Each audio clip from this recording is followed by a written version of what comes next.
the last 4 years that CarNut.kiwi has been going, I've been the sole presenter. And look, got to say, really happy with how it's gone. Thank you very much for watching. You've helped us get to nearly 2 million views and coming up towards 4,000 subscribers. So big thanks for your support of the channel.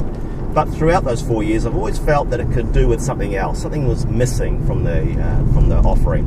And I think what that was someone who actually knew what they were talking about. So I'd like to introduce to you... Hi there, I'm Cameron Officer and I'm a motoring writer, and Blu may be slightly misguided, but he thinks that I know a lot of what I'm talking about. We'll see if that pans out over the next wee while. So yeah, it's great. Cam's going to bring us a lot of extra background and other opinions about the vehicles and things that we put on the channel. But you know, Cam, as good as that's going to be, I still think there's a gap in our offering. And sorry, can we pull over? I'm dying for an ice cream. Oh, okay. Of course.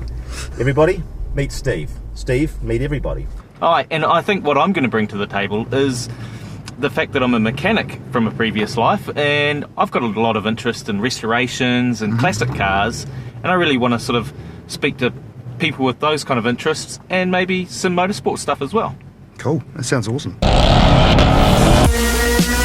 Action. What to do? Well... Oh my god, it's a Prius! Cool. GoPro, stop recording.